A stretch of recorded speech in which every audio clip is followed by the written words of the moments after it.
Seus membros agiam assim por ignorância e ao mesmo tempo pelo endurecimento da incredulidade. Isso, porque que eles não acreditavam que Jesus, né, fosse Deus. Eles não viam a divindade em Jesus, viam apenas um homem comum. Então Jesus escandaliza os fariseus ao comer com os publicanos, ao conviver com as pessoas, principalmente os publicanos, os pecadores em geral, né, considerados pelos fariseus como pecadores, né? Jesus escandaliza também quando perdoa os pecados dessas pessoas com quem ele chama à conversão, porque Jesus se aproxima dessas pessoas justamente para chamar eles à conversão, né? No entanto, Jesus perdoa os pecados, e ao perdoar os pecados, ele está blasfemando, porque só para o judeu, só quem pode perdoar os pecados é Deus. E como que um homem como eles, né? Eles o consideravam um homem comum, não viam em Jesus a divindade, nem um profeta, era um homem, um sábio entendido para eles, na concepção deles.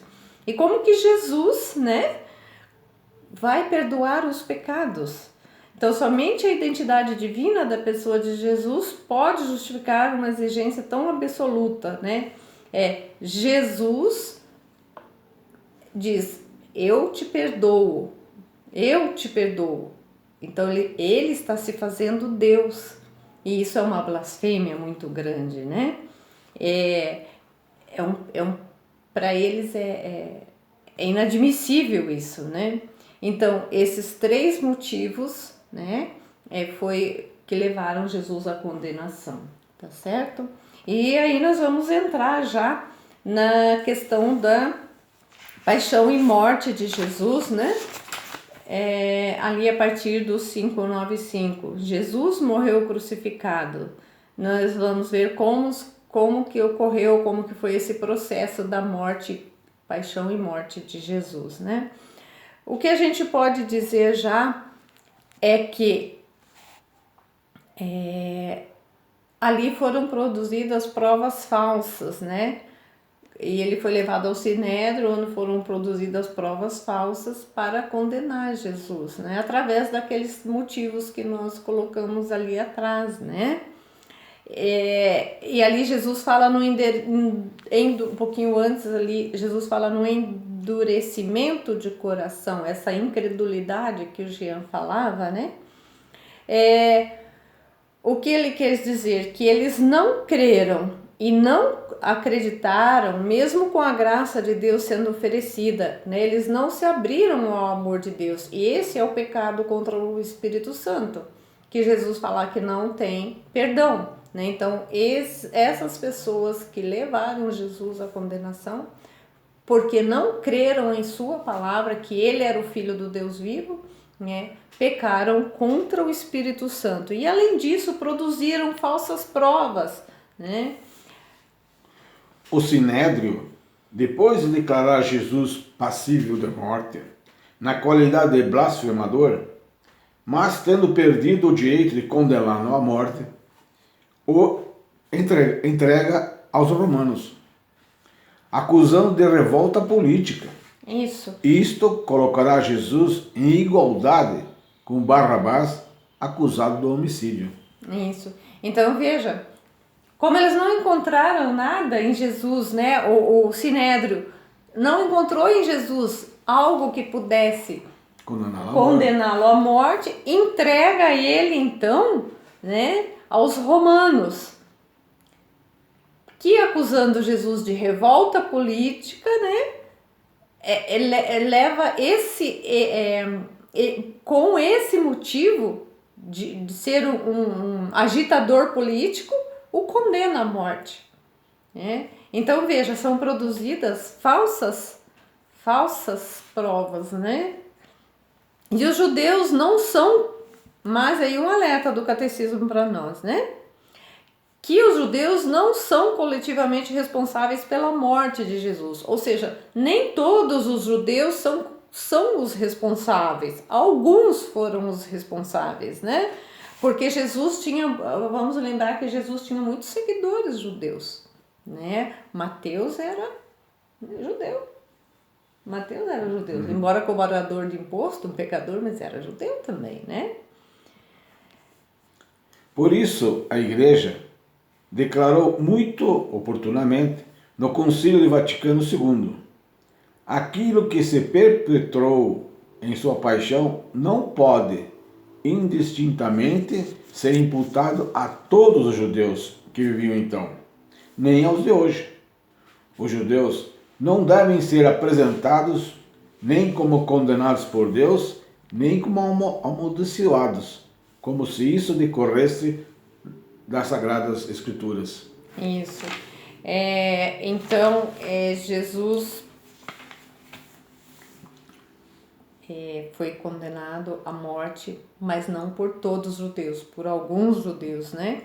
E aí o catecismo faz uma pergunta, então, para nós, né? Se não foram os judeus, então, quem são os culpados pela morte de Jesus? Quais foram os culpados? Jean, você pode ler ali para nós? Evidentemente, são mais gravemente culpados aqueles que frequentemente recaem em pecado. Se, de fato, nossas culpas levaram Cristo ao suplício da cruz, aqueles que mergulham no mal o crucificam novamente, pois está com eles o Filho de Deus, e eles o atingem como um crime mais grave do que aquele dos judeus. Então, de fato, se o tivessem conhecido, não teriam crucificado o Senhor da Glória. Nós, cristãos, ao contrário, ainda que confessando conhecê-lo, de fato, o renegamos com as nossas ações e levantamos contra ele nossas mãos violentas e pecadoras. Não foram os demônios que o crucificaram, mas fosse tu que o fizesse crucificá-lo. E ainda o crucificas, quando te deleitas nos vícios e nos pecados. Essa última frase é uma citação de São Francisco, né? Porque o catecismo ele faz uma pergunta. Então, quem são os culpados pela morte de Jesus? Então, todos nós, pecadores, com os nossos pecados, né? Todos os pecadores foram os autores da paixão de Jesus Cristo, né? E a igreja não hesita, ele no 598 ele traz para nós, não hesita em imputar aos cristãos a responsabilidade mais grave no suplício de Jesus. Responsabilidade que com excessiva frequência eles debitaram quase exclusivamente aos judeus. Então veja, todos nós cristãos com os nossos pecados, né? E no entanto, às vezes com uma certa frequência a gente acaba imputando exclusivamente aos judeus. Mas aí essa catequese dos primeiros cristãos ali, essa citação que o Jean leu para nós ali, a partir do 598, é uma citação das catequeses dos primeiros séculos. Ela fala da responsabilidade dos cristãos, né, pela morte de Jesus. E São Francisco é taxativo, né, sobre isso também, né? Então, a morte redentora de Cristo no desígnio divino de salvação, né? Jesus entregue segundo o desígnio bem determinado de Deus. Então, a morte violenta de Jesus não foi o resultado do acaso, num conjunto infeliz de circunstâncias.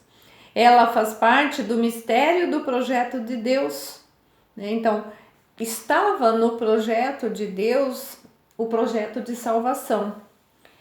E a morte, ela, devido a esse infeliz conjunto de circunstâncias, né, acabam favorecendo esse plano de Deus, de pôr em prática esse plano de salvação, né?